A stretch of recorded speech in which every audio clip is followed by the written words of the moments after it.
Documento 133. O retorno de Roma.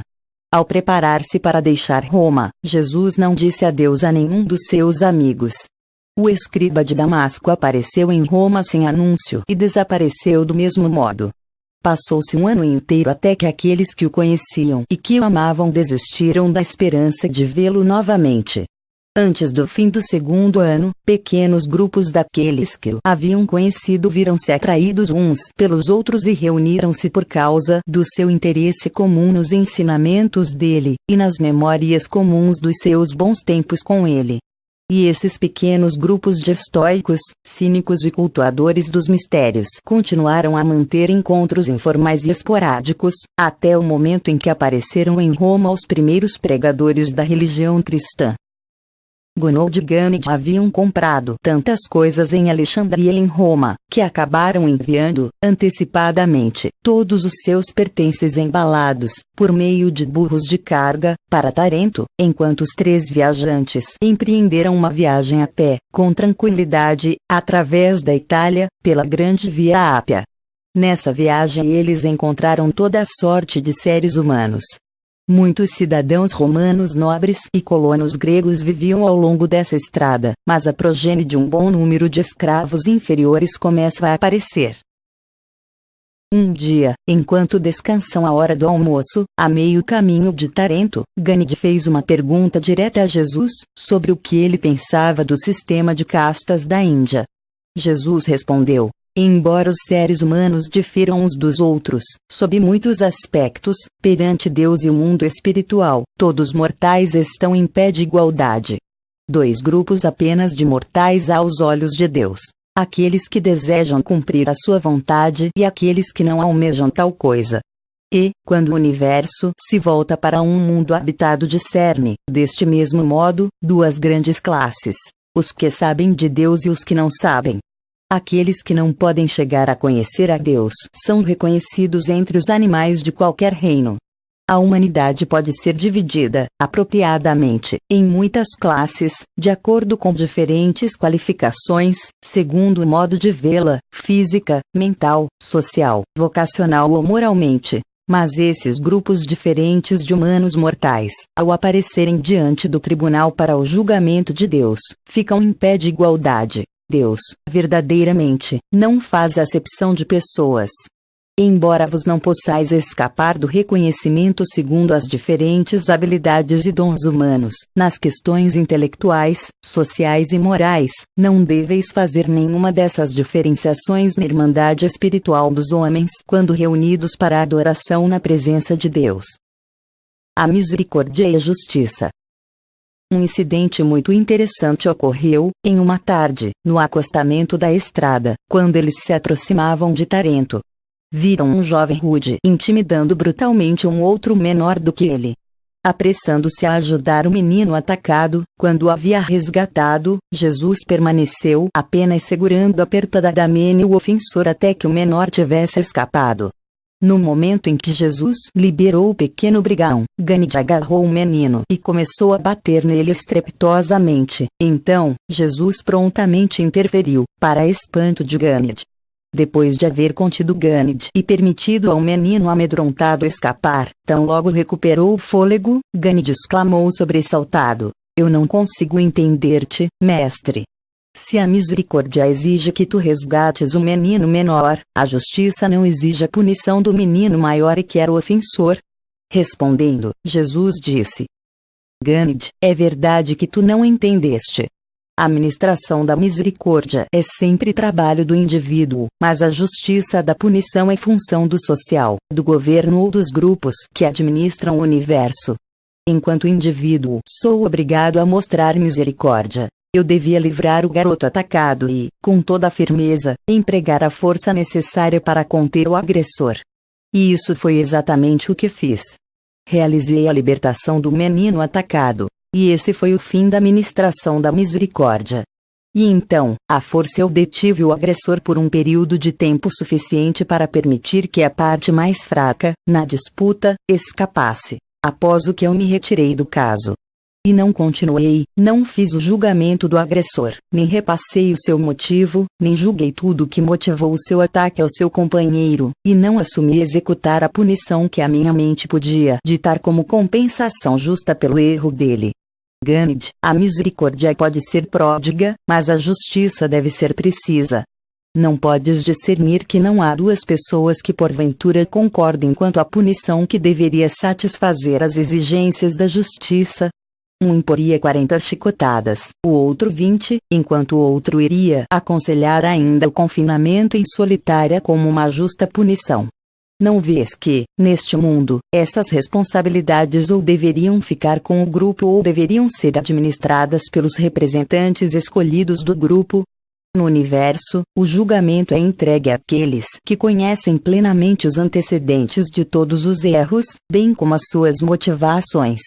Na sociedade civilizada e em um universo organizado, a administração da justiça pressupõe aplicar uma sentença justa em consequência de um julgamento equânime. E essas prerrogativas são dadas aos grupos jurídicos dos mundos e aos administradores todos cientes dos universos mais elevados de toda a criação. Durante vários dias, eles conversaram sobre a questão da manifestação da misericórdia e da administração da justiça. E Gandhi, ao menos em uma certa medida, compreendeu por que Jesus não queria entrar em combate pessoalmente. Gandhi, no entanto, fez uma última pergunta, para a qual ele nunca recebeu uma resposta totalmente satisfatória. E essa pergunta foi: mas, mestre, se uma criatura mais forte e de temperamento maldoso te atacasse e ameaçasse destruir-te, o que farias? Não farias nenhum esforço para defender-te? Embora Jesus não pudesse plena e satisfatoriamente responder à pergunta do jovem, porquanto ele não estava querendo revelar-lhe que ele, Jesus, estava vivendo na terra como a exemplificação do amor do Pai do paraíso, para um universo que a tudo assistia. Ainda assim, ele disse o seguinte: Gandhi, posso entender bem o quanto te deixam perplexo algumas dessas questões e vou esforçar-me para responder à tua pergunta. Primeiro, em todos os ataques que poderiam ser feitos à minha pessoa, eu determinaria se o agressor seria ou não um filho de Deus, meu irmão na carne, e, se eu achasse que uma tal criatura fosse desprovida de juízo moral e de razão espiritual, eu defenderia sem hesitar a mim próprio com toda a capacidade dos meus poderes de resistência, a despeito das consequências para o atacante. Mas, eu não agrediria assim a um irmão que tenha o status de filiação, nem mesmo em autodefesa. Isto é, eu não o puniria precipitadamente e sem julgamento por uma agressão contra mim. Por todos os meios possíveis eu procuraria impedir e dissuadi-lo de fazer aquele ataque, e faria tudo para mitigá-lo caso eu fracassasse em evitá-lo. Gandhi, eu tenho confiança absoluta nos cuidados do meu Pai Celeste. E estou consagrado a fazer a vontade do meu Pai no céu.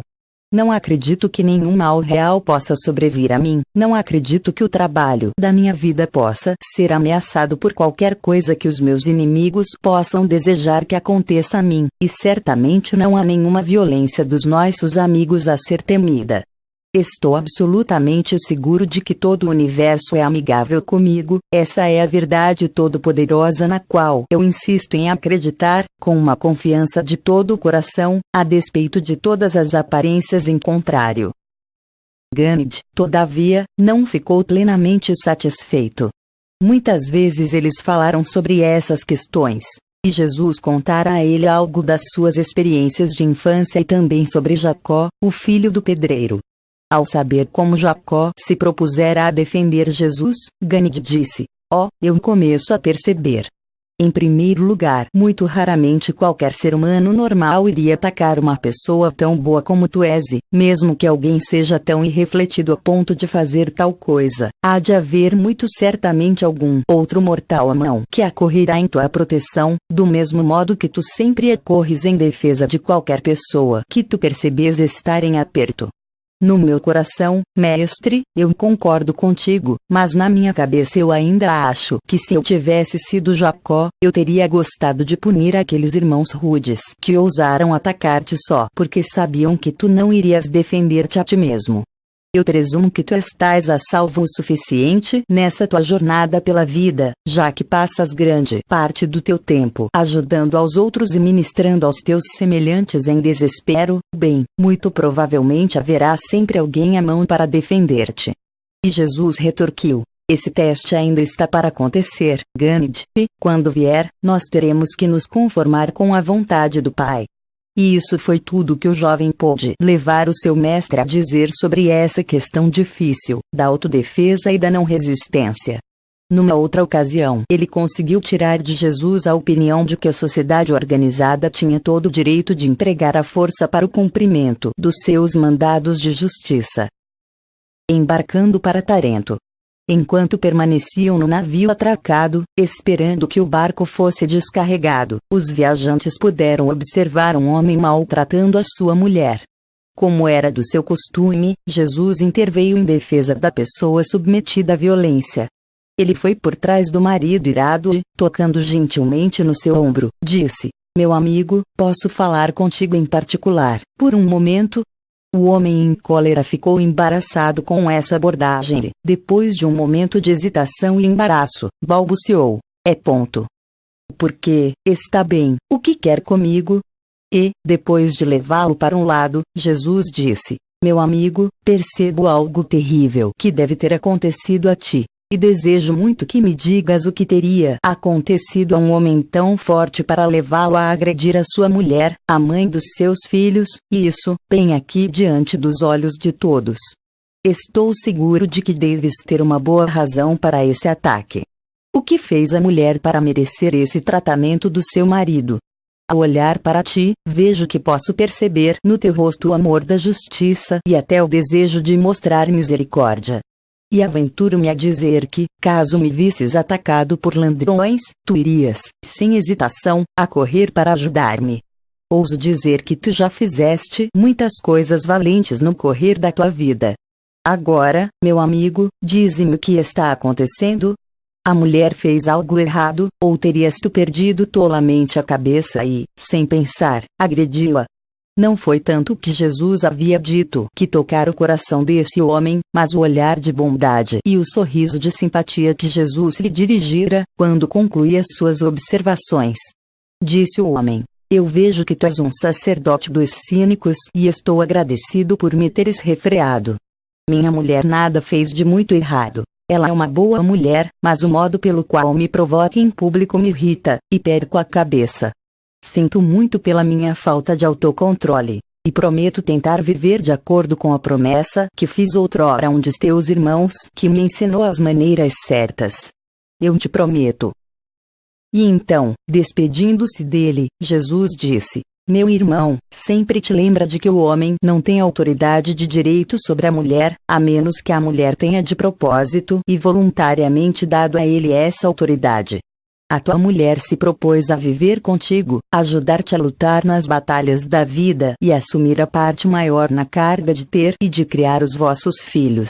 E, em troca desse serviço especial, é mais do que justo que receba de ti a proteção especial que o homem pode dar à mulher, como uma parceira que deve carregar, suportar e nutrir os filhos.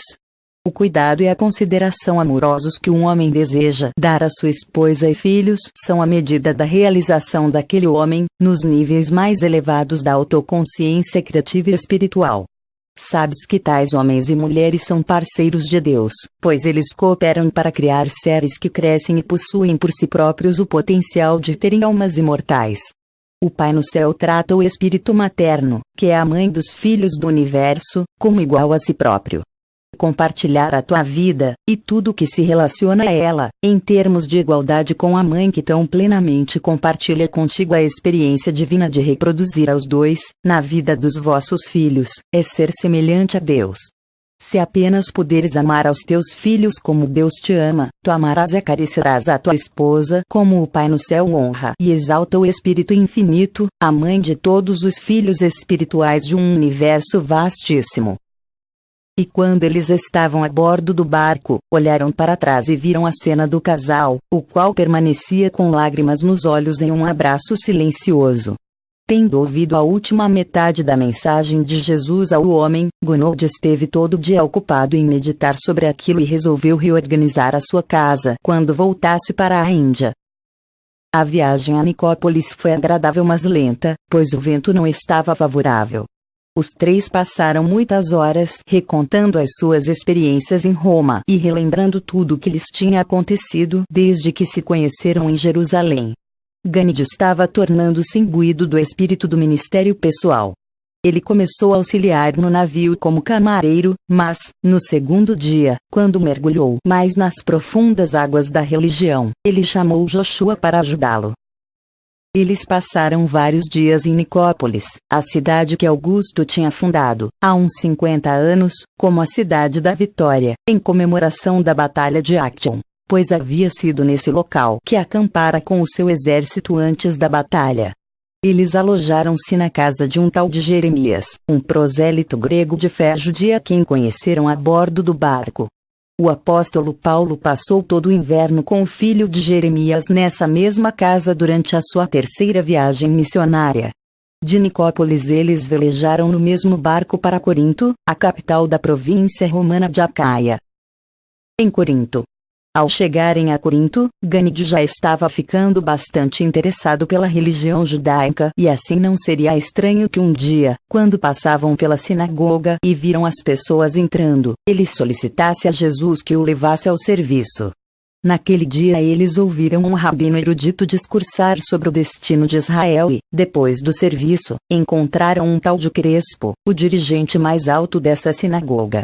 Eles voltaram muitas vezes para os serviços naquela sinagoga, mas, sobretudo para encontrar Crespo. Gounod criou uma grande afeição por Crespo, pela sua esposa, e a sua família de 5 filhos. Ele gostava muito de observar como um judeu conduzia sua vida familiar. Enquanto Gounod estudava a vida familiar, Jesus ensinava a Crespo o melhor caminho para a vida religiosa. Jesus permaneceu mais de 20 sessões com esse judeu progressista e não é de se surpreender, quando, anos depois, quando Paulo se encontrava em pregação nessa mesma sinagoga e os judeus rejeitaram a sua mensagem, dando seu voto de proibição a outras pregações na sinagoga que, ao se voltar aos gentios, Paulo haja encontrado nesse mesmo Crespo e em toda a sua família o apoio de haverem eles abraçado já a nova religião, e que se haja transformado em um dos principais sustentáculos da igreja cristã que Paulo organizou em seguida em Corinto. Durante os 18 meses que pregou em Corinto, sendo que Silas e Timóteo se juntaram a ele mais tarde, Paulo conheceu muitos outros que haviam sido instruídos pelo tutor judeu do filho de um mercador indiano. Em Corinto eles conheceram pessoas de todas as raças, vindas de 3 continentes. Junto com Alexandria e Roma, Corinto era a mais cosmopolita das cidades do Império no Mediterrâneo. Havia muita coisa que atraía a atenção das pessoas nessa cidade, e Gounod nunca se cansava de visitar a cidadela, que ficava a quase 600 metros acima do mar. Ele também passou uma boa parte do tempo que lhe sobrava na sinagoga e na casa de Crespo.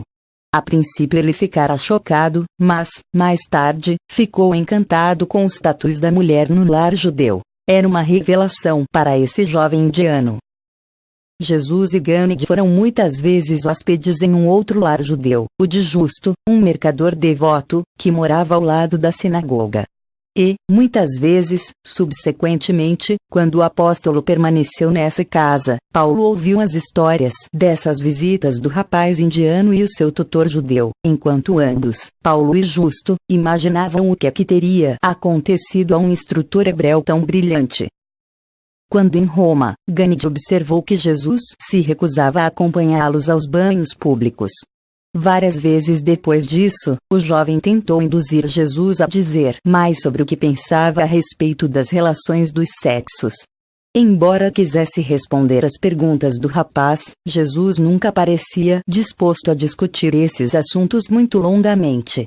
Certa noite, enquanto passeavam em Corinto, perto do local em que a parede da cidadela corria até o mar, eles foram abordados por 2 mulheres públicas.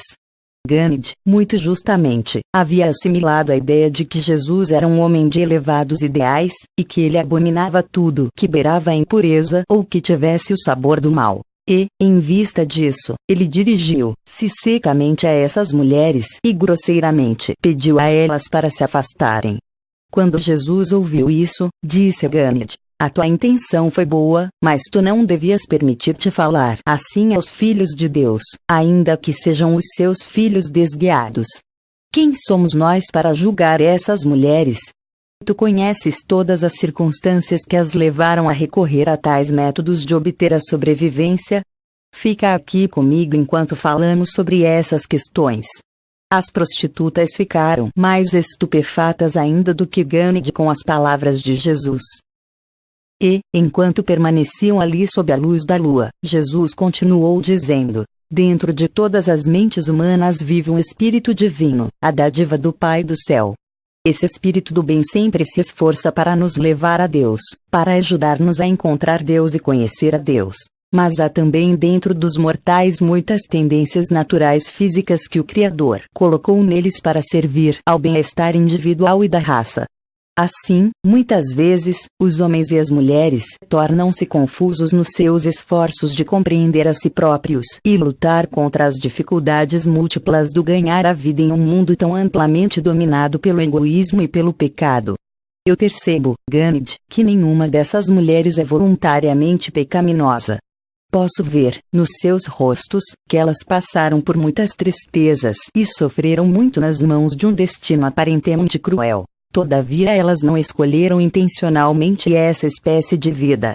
Apenas se renderam, desencorajadas e de um modo que beira o desespero, a pressão do momento e aceitaram esses meios repugnantes de ganhar a vida como o que de melhor encontraram para sair de uma situação que lhes parecia desesperadora.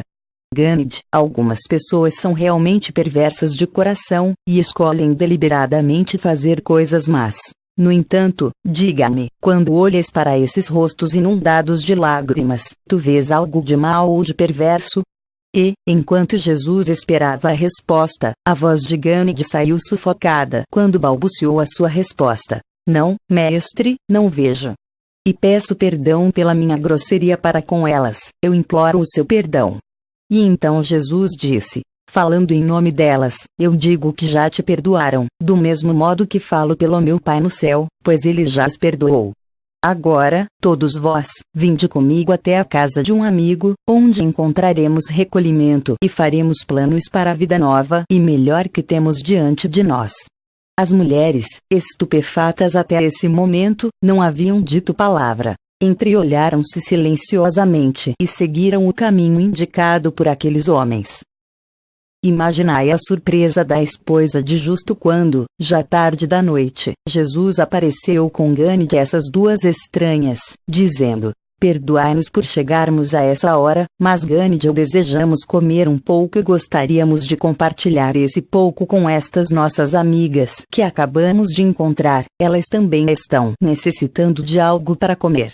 E, além disso, viemos até vos com o pensamento de que estaríeis interessados em dar a elas um conselho, junto conosco, quanto ao modo de melhor recomeçarem a vida. Elas podem contar-vos a sua história, e eu suponho que já tenham tido imensas dificuldades. A presença delas aqui, no vosso lar, atesta quão sinceramente elas anseiam por conhecer gente de bem, e com quanta boa vontade elas abraçaram a oportunidade de mostrar a todo mundo, e até mesmo aos anjos dos céus, que elas podem vir a ser mulheres nobres e corajosas. Quando Marta, a esposa de Justo, dispôs a comida sobre a mesa, Jesus, deixando-os inesperadamente, disse: como está ficando tarde e, já que o pai do jovem nos estará esperando, rogamos ser desculpados por deixar-vos juntas aqui, 3 mulheres, filhas bem-amadas do Altíssimo. E eu orarei pela vossa orientação espiritual, enquanto fazeis os planos para uma vida nova e melhor na terra e uma vida eterna para o grande futuro. E assim Jesus e Gânide deixaram as mulheres. Até então as cortesãs nada haviam dito. Do mesmo modo Gânide nada dissera. E, por alguns momentos, Marta também nada dissera. Mas, em breve, ela despertou para a situação e fez tudo o que Jesus tinha a esperança de que ela fizesse por aquelas estranhas. A mais velha dessas 2 mulheres morreu pouco tempo depois, com esperanças vivas de sobrevivência eterna. e a mais jovem trabalhou no local de negócios de Justo e mais tarde tornou-se um membro vitalício da primeira igreja cristã em Corinto. Por várias vezes, na casa de Crespo, Jesus e Gânides estiveram com um certo Gaio, que posteriormente tornou-se um leal sustentáculo de Paulo. Durante esses 2 meses em Corinto, eles mantiveram conversas pessoais com dezenas de indivíduos que valiam a pena e, em resultado de todos esses contatos, aparentemente casuais, mais do que a metade dos indivíduos envolvidos tornou-se membro da comunidade cristã subsequente. Quando foi a Corinto, pela primeira vez, Paulo não tinha a intenção de fazer uma visita prolongada. Mas ele não sabia quão bem o tutor judeu havia preparado o caminho para os seus trabalhos. Além disso, descobriu que um grande interesse tinha já sido despertado em Áquila e Priscila. Áquila era um dos cínicos com quem Jesus tinha entrado em contato quando estiveram em Roma. Esse era um casal de refugiados judeus em Roma, que rapidamente abraçou os ensinamentos de Paulo. Ele viveu e trabalhou com eles, pois também eles faziam tendas. Foi por causa dessas circunstâncias que Paulo prolongou a sua estada em Corinto. O trabalho pessoal em Corinto. Jesus e Gânides tiveram muitas outras experiências interessantes em Corinto. Tiveram conversas íntimas com um grande número de pessoas, e estas tiraram um grande proveito da instrução recebida de Jesus.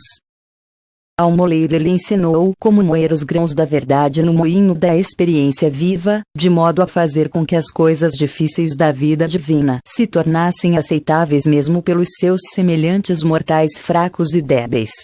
Disse Jesus: dá o leite da verdade àqueles que são ainda bebês na percepção espiritual. Na tua administração de vida e de amor, serve o alimento espiritual de uma forma atraente e adequada à capacidade de receptividade de cada um entre aqueles que te fizerem perguntas.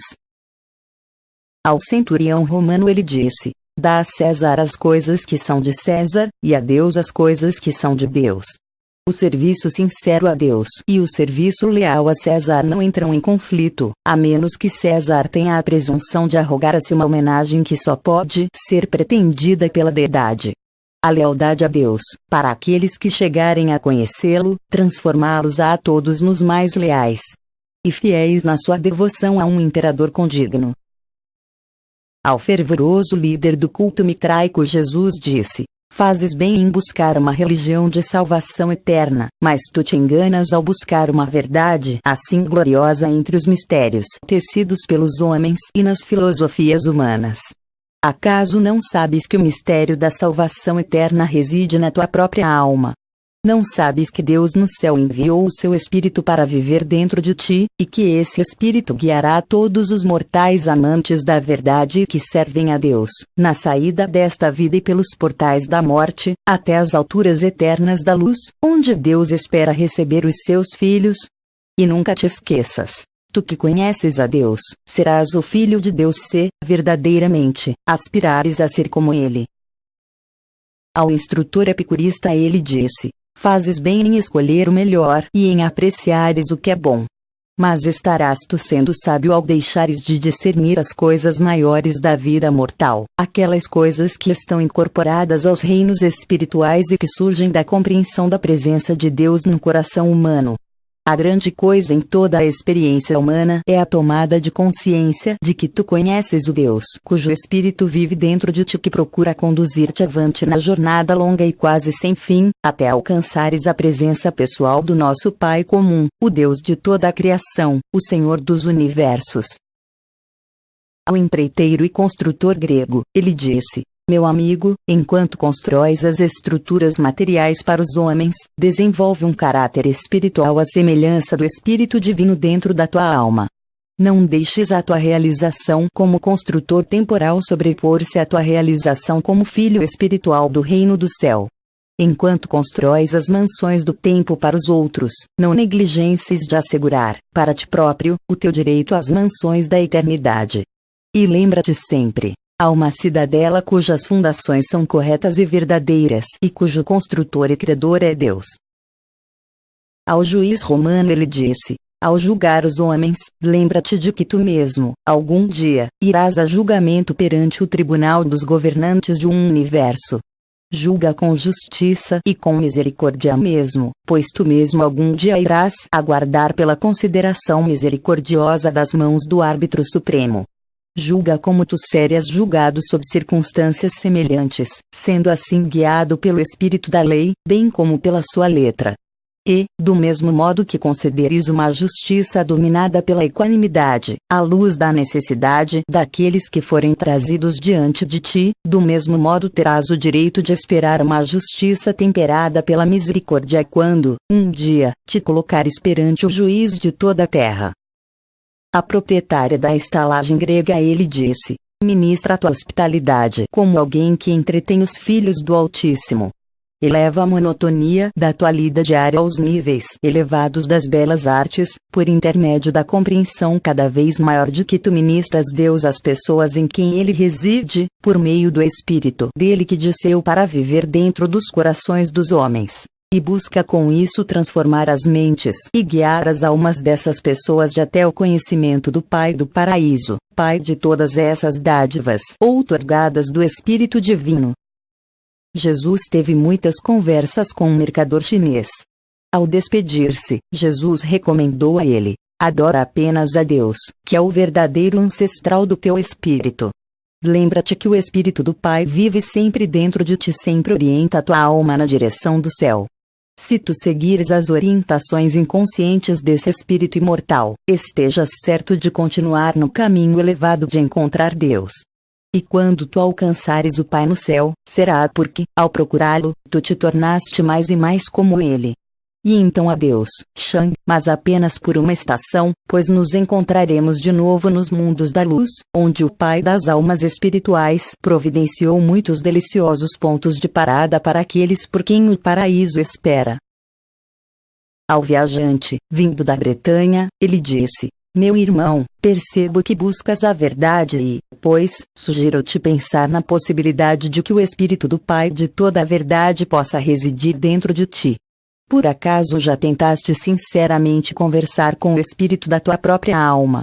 Uma tal coisa é de fato difícil e muito raramente leva a consciência ao êxito. Mas toda tentativa sincera da mente material de comunicar-se com o seu espírito residente, sempre alcança algum êxito, não obstante a maioria dessas magníficas experiências humanas deva permanecer como um registro supraconsciente nas almas desses mortais cientes de Deus. Ao garoto em fuga, Jesus disse: lembra-te de que há duas coisas das quais tu não podes fugir, de Deus e de ti próprio. Para onde quer que possas ir, levar-te-ás contigo a ti próprio e ao Espírito do Pai Celeste que vive dentro do teu coração. Meu filho, para de tentar enganar a ti próprio. Estabelece-te na prática corajosa de encarar os fatos da vida, apoia-te firmemente na segurança da filiação a Deus e na certeza da vida eterna, como eu te ensinei. Desse dia em diante propõe-te ser de fato um homem determinado a encarar a vida com bravura e com inteligência. Ao criminoso condenado, ele disse no último momento: meu irmão, tu caíste no caminho do mal. Tu te perdeste do teu caminho, e te emaranhaste nas malhas do crime. Conversando contigo, bem sei que não planejaste fazer as coisas que acabaram por custar-te a tua vida temporal. Mas fizeste esse mal, e os teus semelhantes julgaram-te culpado e determinaram que morresses. Tu não podes nem eu negar ao Estado esse direito de autodefender-se da maneira que for da sua própria escolha. Parece não haver nenhum meio humano de escapares da penalidade pelos teus erros. Os teus semelhantes devem julgar-te pelo que fizeste, mas há um juiz a quem podes apelar, pedindo que te perdoe, e que irá julgar-te segundo os teus reais motivos e o melhor da tua intenção. Não tema encontrar o julgamento de Deus se o teu arrependimento é genuíno e sincera tua fé. O fato de o teu erro trazer em si a pena de morte, imposta pelo homem, não prejudica a possibilidade que tua alma tem de obter a justiça e desfrutar da misericórdia perante as cortes celestes. Jesus teve uma satisfação de ter várias conversas íntimas com muitas almas famintas, tantas que o seu número é grande demais para que tenham todas um lugar nestes registros. Os 3 viajantes em muito apreciaram a permanência em Corinto. E, à exceção de Atenas, que era mais renomada como um centro educacional, Corinto foi a cidade mais importante da Grécia durante esses tempos romanos. E nos 2 meses que passaram nesse centro comercial em florescimento, eles tiveram oportunidade, todos os 3, de ter experiências bem valiosas. A permanência deles nessa cidade foi a mais interessante de todas as paradas no seu caminho de volta de Roma. Gounod tinha muitos interesses em Corinto, mas, finalmente, os seus afazeres terminaram, e eles prepararam-se para velejar até Atenas.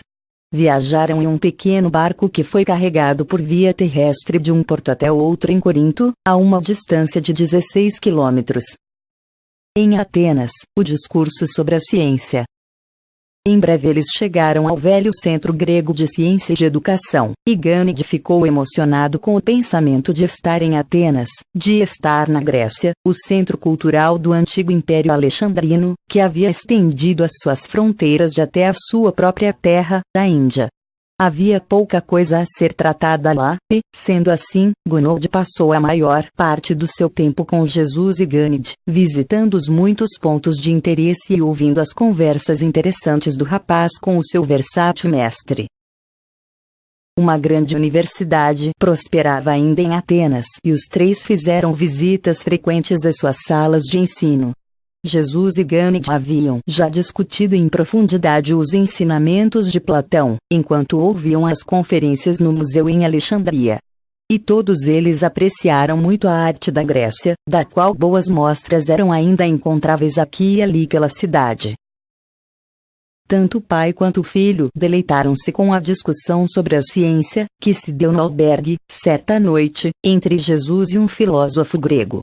Depois desse formulista ter falado por quase 3 horas e de haver terminado seu discurso, eis, numa forma moderna, o que Jesus disse. Os cientistas podem medir, algum dia, a energia ou as manifestações da força, da gravitação, da luz e da eletricidade. Mas esses mesmos cientistas nunca poderão, cientificamente, dizer-vos o que são esses fenômenos do universo. A ciência lida com as atividades da energia física. A religião lida com os valores eternos. A verdadeira filosofia surge da sabedoria que faz o seu melhor para correlacionar essas observações quantitativas e qualitativas. Existe sempre o perigo de que o cientista puramente físico possa ser afligido pelo orgulho matemático e o egocentrismo estatístico, sem mencionar a cegueira espiritual.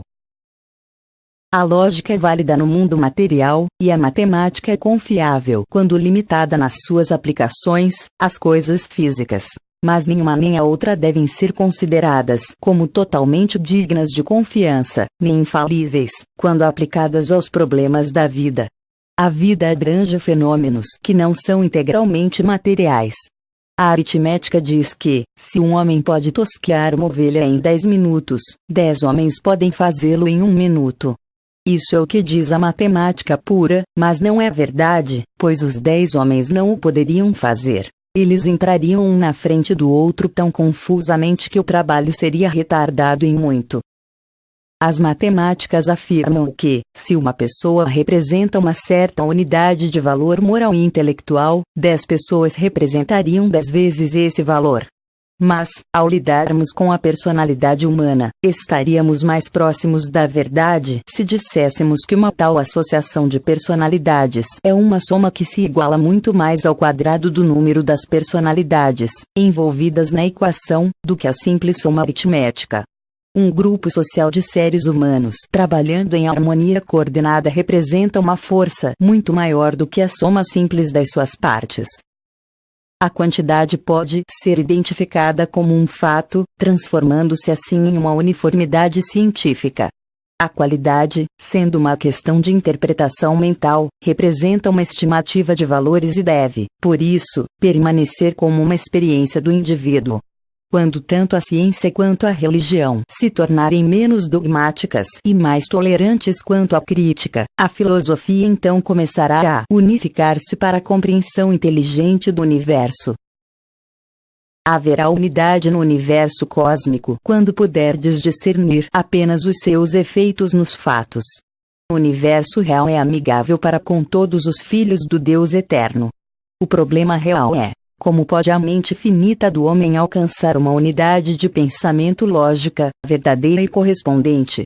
Esse estado mental de consciência do universo só pode ser alcançado concebendo-se que o fato quantitativo e o valor qualitativo têm uma causação comum, no Pai do Paraíso.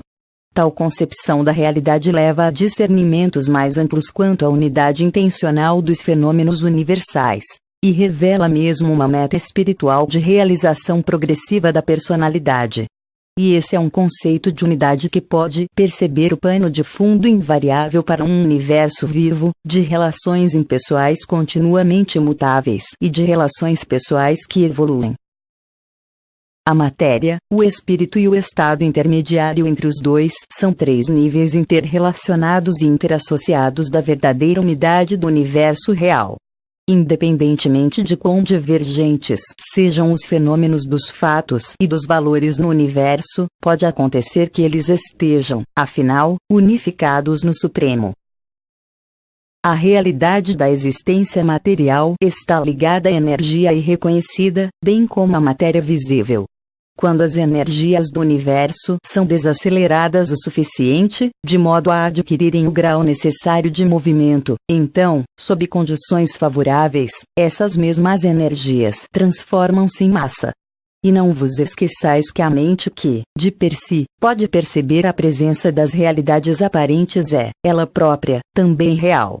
E a causa fundamental desse universo de energia-massa, de mente e de espírito, é eterna, consiste na natureza e nas reações do Pai universal e dos seus coordenados absolutos.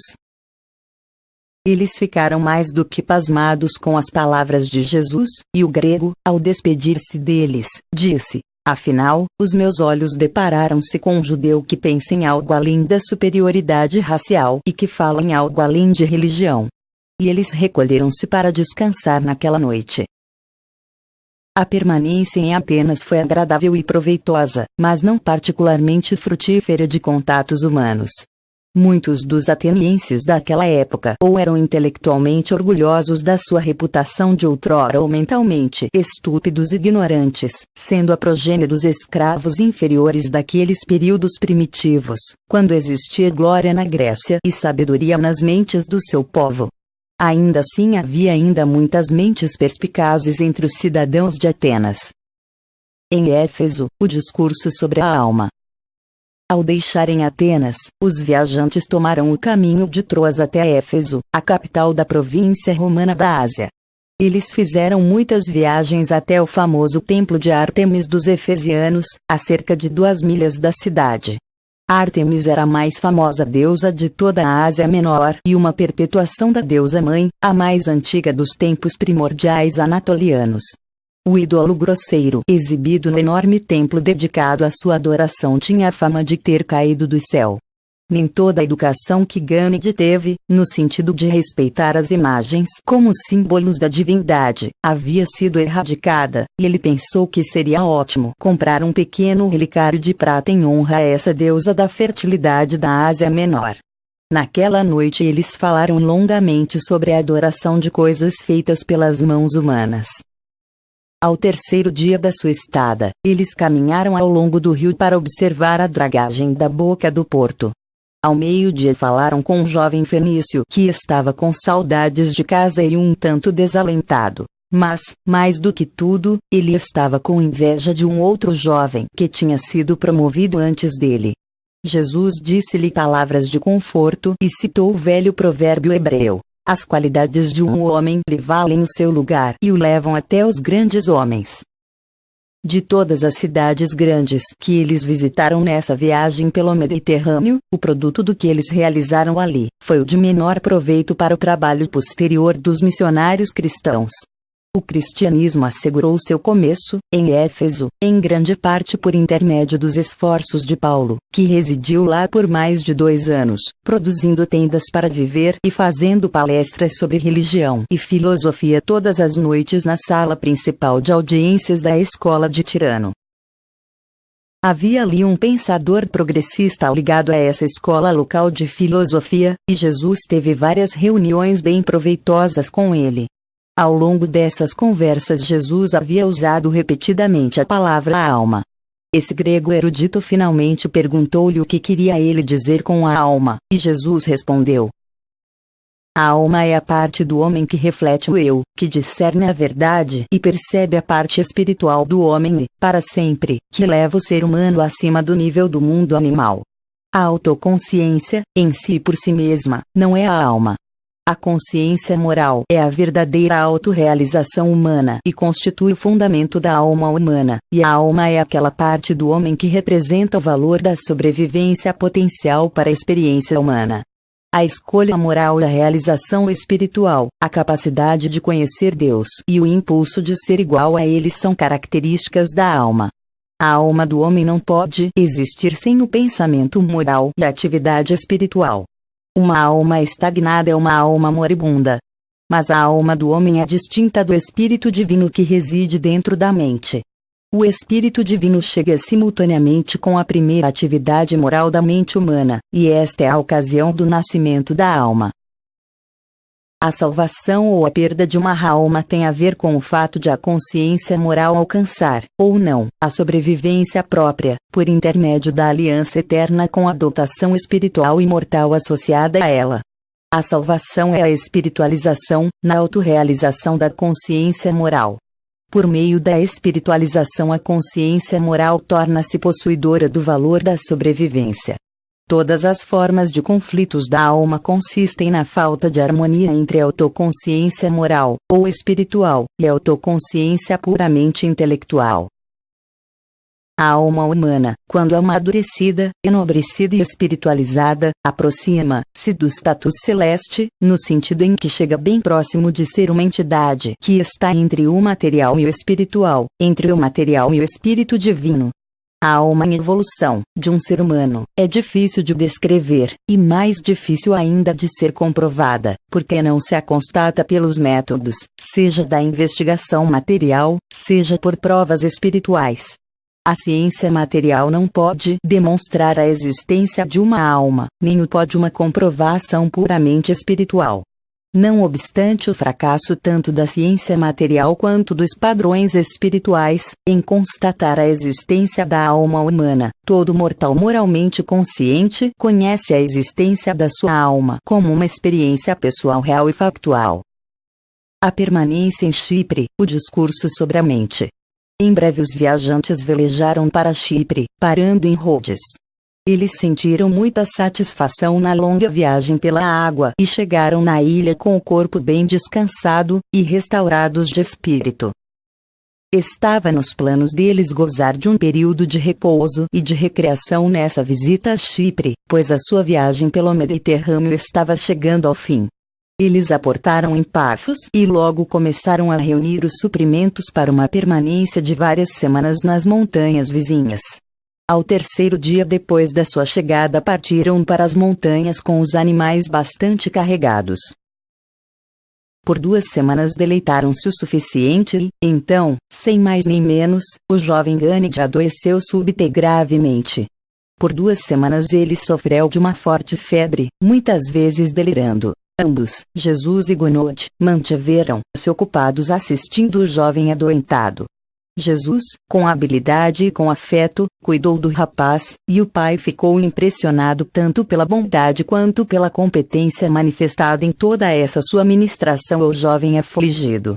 Eles estavam longe de habitações humanas e o rapaz encontrava-se doente demais para ser removido. E, desse modo, eles se puseram, da melhor forma que puderam, a cuidar da sua saúde ali mesmo nas montanhas. Durante as 3 semanas de convalescença de Ganid, Jesus disse a ele diversas coisas interessantes sobre a natureza e as suas várias manias. E se divertiram muito enquanto caminhavam pelas montanhas, o rapaz sempre fazendo perguntas, Jesus as respondendo, e o pai maravilhado com tudo aquilo.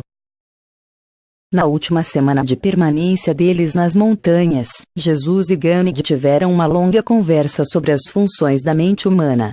Depois de várias horas de troca de ideias, o rapaz fez esta pergunta: Mas, mestre, o que tu queres dizer quando falas que o homem experimenta uma forma mais elevada de autoconsciência do que os animais mais evoluídos? E, colocado em uma forma moderna, eis o que Jesus respondeu. Meu filho, eu já lhe contei muito sobre a mente do homem e o espírito divino que vive nela, mas agora eu enfatizarei que a autoconsciência é como uma realidade. Se qualquer animal pudesse tornar-se autoconsciente, ele transformar-se-ia em um homem primitivo.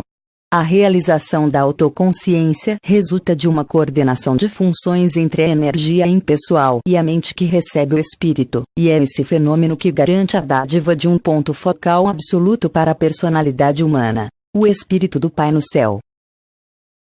As ideias não são simplesmente um registro das sensações.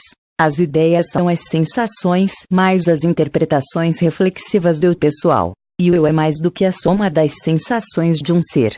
Uma individualidade que evolui começa a manifestar-se como algo que se aproxima da unidade, e essa unidade surge da presença residente de uma parte da unidade absoluta que ativa espiritualmente e é essa mente autoconsciente de origem animal. Nenhum mero animal poderia possuir por si a consciência do tempo. Os animais possuem uma coordenação fisiológica entre o reconhecimento e as sensações associadas e a memória correspondente, mas nenhum experimenta um reconhecimento significativo da sensação nem demonstra uma associação propositada dessas experiências físicas, combinadas tal como se manifestam nas conclusões das interpretações humanas inteligentes e reflexivas. E o fato da sua existência autoconsciente, associado à realidade dessa experiência espiritual subsequente, faz do homem um filho potencial do universo e prenuncia que ele alcançará finalmente a unidade suprema do universo. O eu humano não é meramente uma soma de estados sucessivos de consciência. Sem o funcionamento efetivo de uma consciência que seleciona e associa, não existiria unidade suficiente a garantir a sua designação como uma individualidade. Não sendo unificada, essa mente dificilmente poderia atingir os níveis de consciência do status humano. Se as associações de consciência fossem meramente um acidente, as mentes de todos os homens, então, exibiriam associações descontroladas e feitas ao acaso, próprias mesmo de certas fases da loucura mental. Uma mente humana, edificada apenas com a consciência das sensações físicas, não poderia jamais alcançar níveis espirituais. Uma espécie assim de mente material seria totalmente desprovida do sentido dos valores morais e estaria sem uma direção espiritual dominante, que é tão essencial para a realização da unidade harmônica da personalidade no tempo e que é inseparável da sobrevivência da personalidade na eternidade. A mente humana começa muito cedo a manifestar qualidades supramateriais. O intelecto humano verdadeiramente reflexivo não é de todo tolhido pelos limites do tempo. Os indivíduos diferem pelas suas atuações na vida, e isso indica não apenas as dotações variáveis de hereditariedade e as influências diferentes do meio ambiente, mas também o grau de unificação com o espírito residente do Pai, que pode ter sido alcançado pelo eu, na medida da identificação de um com o outro. A mente humana não suporta bem o conflito da submissão dupla. É uma tensão muito severa para a alma submeter-se à experiência do esforço de servir tanto ao bem quanto ao mal. A mente supremamente feliz e unificada de um modo eficiente é aquela dedicada integralmente a fazer a vontade do Pai nos céus. Os conflitos não resolvidos destroem a unidade e podem culminar na ruptura da mente. Todavia, a característica de sobrevivência de uma alma não é fomentada por uma tentativa de assegurar a paz à mente a qualquer custo, rendendo-se às aspirações nobres e fazendo concessões aos ideais espirituais. Essa paz é conseguida antes pela firme afirmação do triunfo daquilo que é verdadeiro, e tal vitória é alcançada vencendo o mal, com a poderosa força do bem. No dia seguinte eles partiram para Salamina, onde embarcaram para Antioquia, na costa da Síria. Em Antioquia. Antioquia era a capital da província romana da Síria. Ali o governador imperial possuía sua residência. Antioquia possuía 500.000 de habitantes. Em tamanho, era a terceira cidade do império, mas era a primeira pela baixeza e flagrante imoralidade. Gonold tinha muitos negócios a tratar, e assim Jesus e Ganid ficaram grande parte do tempo por conta própria. Eles visitaram tudo nessa cidade poliglota, exceto o bosque de Daphne.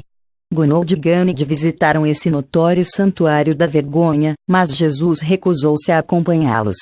As cenas lá não eram tão chocantes para os indianos, mas eram repelentes para um hebreu idealista. Jesus tornou-se mais calmo e pensativo ao aproximar-se da Palestina e do final da sua viagem. Ele conversou com poucas pessoas na Antioquia, e, pouquíssimas vezes, ele passeou pela cidade. Depois de muito perguntar por que o seu mestre manifestava tão pouco interesse pela Antioquia, Ganid finalmente induziu Jesus a dizer: esta cidade não está longe da Palestina. Talvez eu volte aqui algum dia. Ganid teve uma experiência muito interessante na Antioquia. Esse jovem tinha comprovado ser um aluno capaz e já havia começado a fazer uso prático de alguns dos ensinamentos de Jesus. Havia um certo indiano ligado ao negócio do seu pai, na Antioquia, que tinha se tornado tão desagradável e tão descontente, que o seu desligamento estava sendo cogitado. Quando Ganid ouviu isso, colocou-se no lugar do seu pai nos negócios e teve uma longa conferência com esse compatriota seu. Esse homem sentia que tinha sido colocado no negócio errado. Ganid disse a ele sobre o Pai no céu e de muitos modos ampliou a visão que tal homem tinha da religião. Entretanto, de tudo que Ganid disse, a citação de um provérbio hebreu causou o maior bem, e a palavra de sabedoria foi: o que quer que a sua mão encontrar para fazer, faça-o com todo o seu poder. Depois de preparar as bagagens para a caravana de camelos, eles passaram em Sidom e dali foram para Damasco, e depois de 3 dias estavam prontos para a longa trilha pelas terras do deserto. Na Mesopotâmia, a viagem da caravana atravessando o deserto não era uma experiência nova para esses homens viajados. Depois que Ganid tinha observado seu mestre ajudar a carregar os 20 camelos e de tê-lo visto fazendo-se voluntário para dirigir os animais, ele exclamou: Mestre, há alguma coisa que tu não consigas fazer? Jesus apenas sorriu, dizendo: o mestre com certeza não deixa de ter as suas honras aos olhos de um aluno aplicado. E assim eles partiram para a antiga cidade de Ur. Jesus estava muito interessado na história inicial de Ur, local de nascimento de Abraão, e estava igualmente fascinado com as ruínas e as tradições de Susa, a ponto de Gonold e Ganid estenderem a sua estada nesses locais por 3 semanas a fim de proporcionar a Jesus mais tempo para conduzir as suas investigações e também para que eles tivessem melhor oportunidade de persuadi-lo a ir até a Índia com eles. Foi em Ur que Ganid teve uma longa conversa com Jesus a respeito da diferença entre conhecimento, sabedoria e verdade. E ele ficou bastante encantado com as palavras do sábio hebreu: a sabedoria é a coisa principal, portanto adquira sabedoria.